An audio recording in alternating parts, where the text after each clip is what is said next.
दिन है, तो मैं अपने जो फाजिल दोस्त हैं जिन्होंने प्रेजेंट किया था बिल, उसका ये डिमांड हमारा रिकॉर्ड पे है कि this has to be brought to finality, this particular issue. ठीक है जी, count has to be announced. ठीक है सर।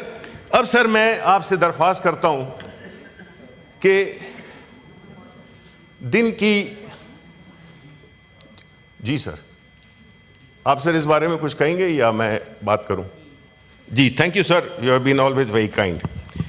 अब सर आज एक दिन बड़ा अहम दिन है, अहम इस लिहाज से कि आज हमारे सेनेट के पार्लिमानी सेशन का पार्लिमानी साल ख़त्म हो रहा है। इस दौरान में हमने अपना एक रिपोर्ट कार्ड देखना है कि इस एक साल में क्या हुआ, क्या नहीं हुआ, क्या अच्छा हुआ, क्या बुरा हुआ। अच्छा तो नज़र नहीं आता, लेकिन हमें कई ऐसी चीज़ें हैं जो कि इसका किसी पॉलिटिकल पार्टी से ताल्लुक़ रखने से इसका कोई ताल्लुक़ नहीं है। अगर मैं ये बात उठा रहा हूं तो मैं एज अ सेनेटर उठा रहा हूं, पाकिस्तान तहरीक इंसाफ की नुमाइंदगी कर रहा हूं, लेकिन बुनियादी तौर पे मैं अपोजिशन की नुमाइंदगी कर रहा हूं। अब इसमें सर कुछ अहम सवालात हैं जो कि मैं strictly, and I am glad that the law minister and other ministers are here present. This is very important because what we are talking about is the sanctity or the legality of this particular house and what it has been doing and what it has done. So I will strictly restrict myself to the constitutional provisions which relate to particular issues pertaining to this particular house. That is the Senate of Pakistan, which we call Federation, House of the Federation. ठीक है sir? और I will not take long, sir, maximum 10 minutes. Sir मेरी जो पहली गुजारिश है वो ये है कि आर्टिकल 59 1A और 3 वो कहता है कि the senate shell consist of 96 members of whom 11 shall be elected by the members of each provincial assembly. वहां पे 14 लिखा हुआ है ए में, लेकिन अब चूंकि वो कम हो गई है तादाद फाटा वाली। ठीक है सर, तो हाउस तो नामुकम्मल हुआ, 96 मेंबर्स नहीं है, एक साल से नहीं है। उसके बाद द सेनेट, ये जो 3 है उसका 59 का 3, आर्टिकल 59 का sub clause 3, the Senate shall not be subject to dissolution, but the term of its members who shall retire as follows shall be 6 years. अब उसके बाद आते हैं हम आर्टिकल 60 सब क्लॉज 1 पे। After the Senate has been duly constituted, the word is duly constituted. Sir, I would appreciate if you listen to at least this part of the speech, what I respect, whatever is. It was, I had already appointments. ठीक है sir, ठीक है।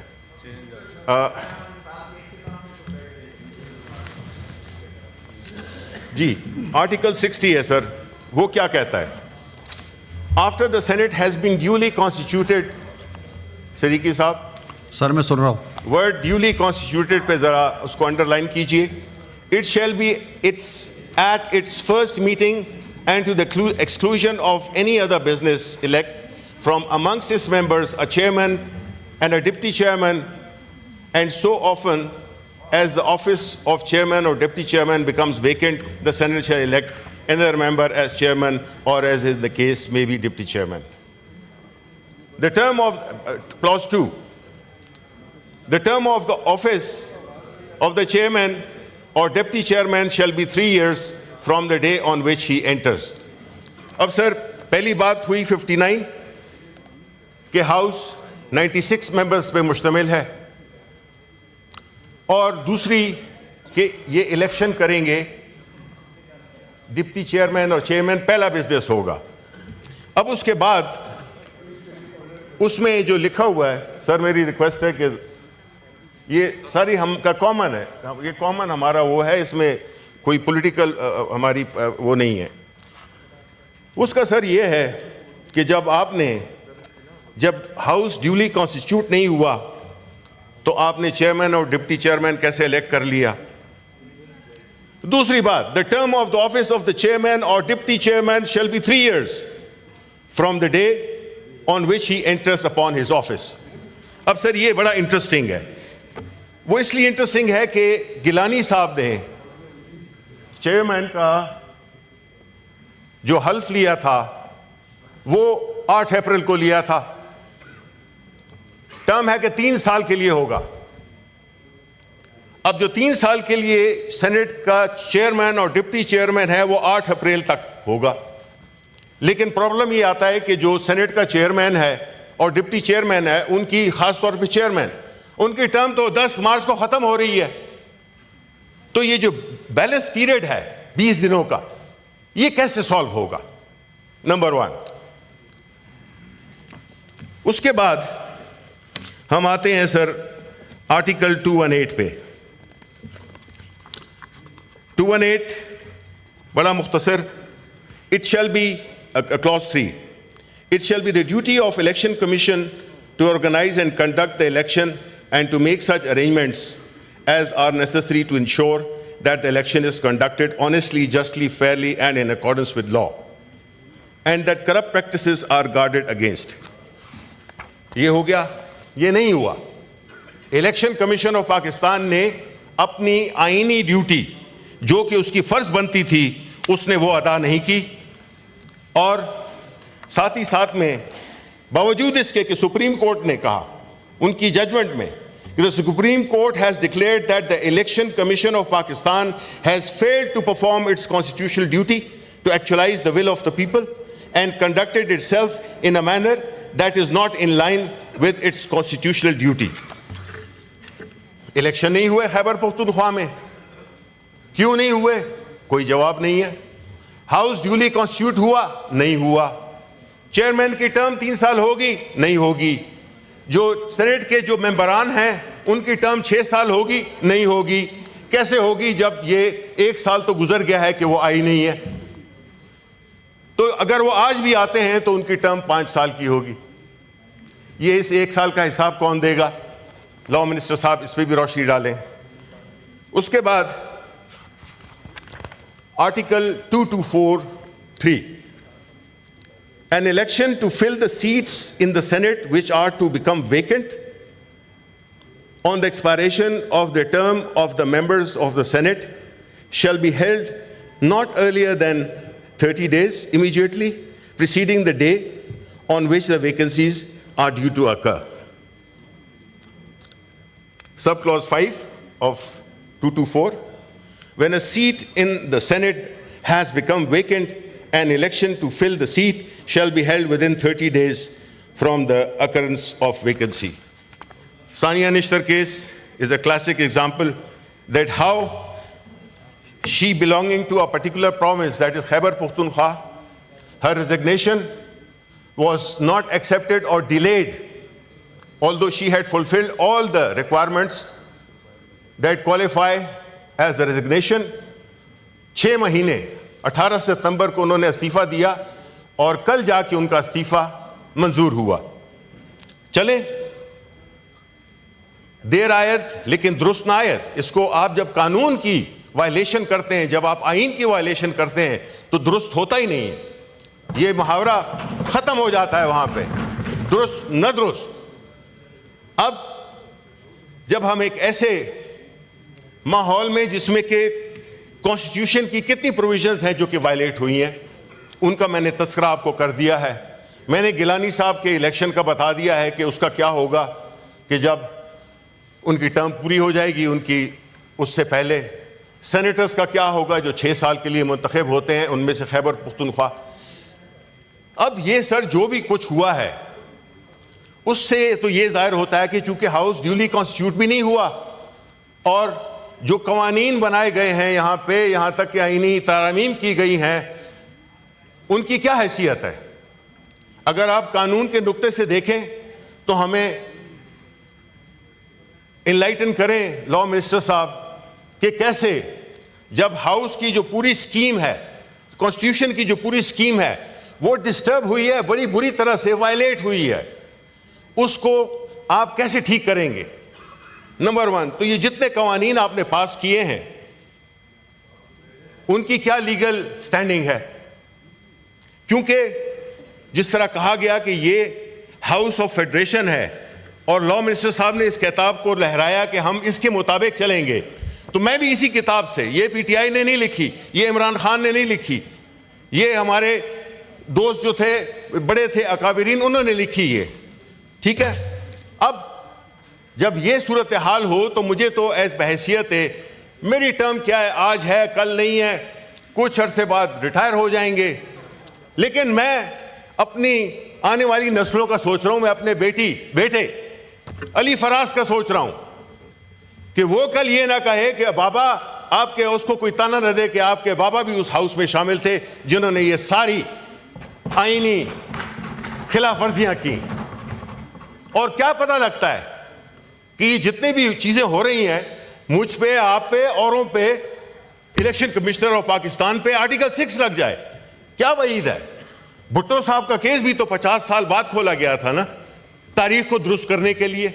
तो क्या हमने कोई सबक नहीं सीखा इससे कि हम एक ऐसी चीज करें जिसमें कि सिर्फ ये ना हो कि जो चीज हमें सूट करती है उसमें हम इस किताब को लहराएं और जो चीज हमें सूट नहीं करती है उसके लिए हम तकारीर दें, मुख्तलिफ किस्म की तावीलें दें। इस तरह नहीं होता सर। कानून का हर नुक्ता हम सब पे, उस किताब का सारा नुक्ता, सारे clauses apply, they are sacrosanct, they have to be applied not selectively but completely without any exception. अब आज ये सब कुछ क्यों हो रहा है? ये सिर्फ एक शख्स के लिए हो रहा है जिसका नाम इमरान खान है, ये सिर्फ एक पार्टी के लिए हो रही है जो कि पार्टी है पाकिस्तान तहरीक इंसाफ, वरना ये सारी चीजें ना होती। आज के दिन तक सर खैबर पख्तूनख्वा जो कि दहशतगर्दी से नवरदाज़मा है पिछले 40-50 साल से, उसके लोगों को आपने डिसएनफ्रेंचाइज किया हुआ है। फिर आप इसको कहते हैं कि this is house of federation. This is not house of federation, this is house of selected federation. What message are you sending to the people of Khyber Pakhtunkhwa? I belong to Khyber Pakhtunkhwa. I am a proud Pakhtun. All my other promises जितने भी हैं, they are all respect worthy. कल सिंध के साथ ये होगा, कल फिर बलूचिस्तान के साथ ये होगा। तो ये क्या है?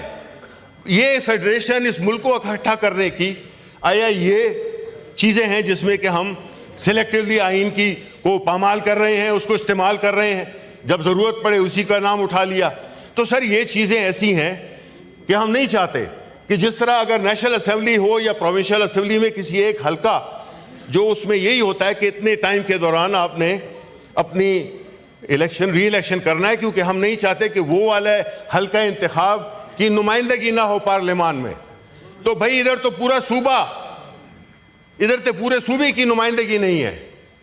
ये आप मुझे बताएं एक पाकिस्तानी होने की हैसियत से कि ये चीजें आप लोगों की आंखें क्यों बंद हो जाती हैं? आप क्यों नहीं आवाज उठाते? ये आज हमारे साथ हो रहा है, कल आपके साथ होगा। आप क्यों नहीं उसके लिए, आप आइन के लिए आप छोड़ दें पीटीआई को, आप छोड़ दें इमरान खान को।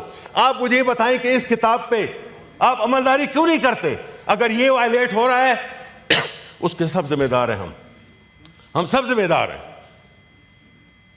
ऐसा हो नहीं सकता कि या तो आप एक चीज बनाई नहीं, या तो कहें कि जी आइन माइन नहीं है, जो भी होगा उसको हम देखेंगे। लेकिन जब एक आइन है जिसको कि आप जस्टिफिकेशन के लिए तो इस्तेमाल करते हैं, अब हम कहां जाएं? हम कोर्ट्स में जाते हैं तो अब हमें नहीं पता, आफ्टर 26 तरमीम हमारे लिए तो दरवाजे बंद हो गए हैं। आपने तो कोर्ट पैकिंग कर दी है, अब हम कहां पे जाएं? जल्द से जुलूस आपको नहीं करने देते, आप इजाजत मांगते हैं, नहीं देते आप।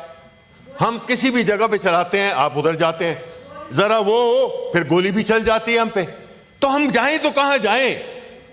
क्यों ऐसा कर दिया गया? और उस पार्टी के साथ जो कि पाकिस्तान की सबसे बड़ी सियासी जमात है, पाकिस्तान का सबसे पॉपुलर लीडर इमरान खान है, उसको आपने जेल में डाला हुआ है।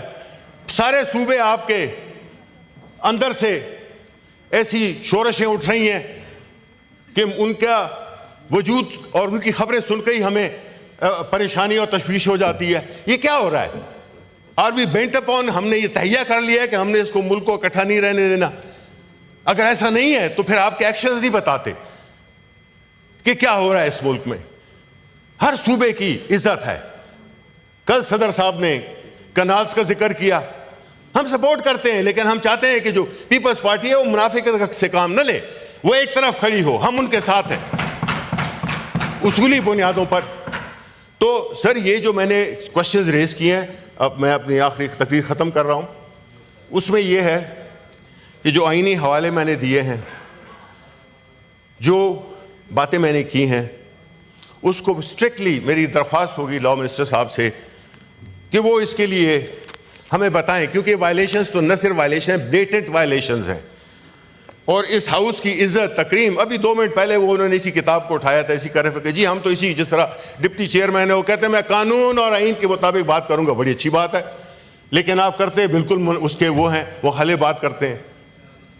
सो इफ दिस हैज, अगर आप कहते हैं जो हम बात में शुरू हुई थी, अनुषा डॉक्टर अपना सेनेटर अनुषा रहमान ने जो बात रेस की थी, मैं यही रेफर कर रहा हूं कि आप कैसे एक्सपेक्ट करते हैं कि आपकी इज्जत होगी, हमारी इज्जत होगी, जब हम खुद कानून को, आइन को वायलेट कर रहे हैं और बुरी तरह वायलेट कर रहे हैं, और हम नॉर्मल है। This is not normal, things are not normal. ये एक बड़ा ही सीरियस इशू है जिसको आपको मैं दरख्वास्त करूंगा लॉ मिनिस्टर साहब से, आपकी वसातत से, कि वो इसका जवाब दें। बहुत बहुत शुक्रिया।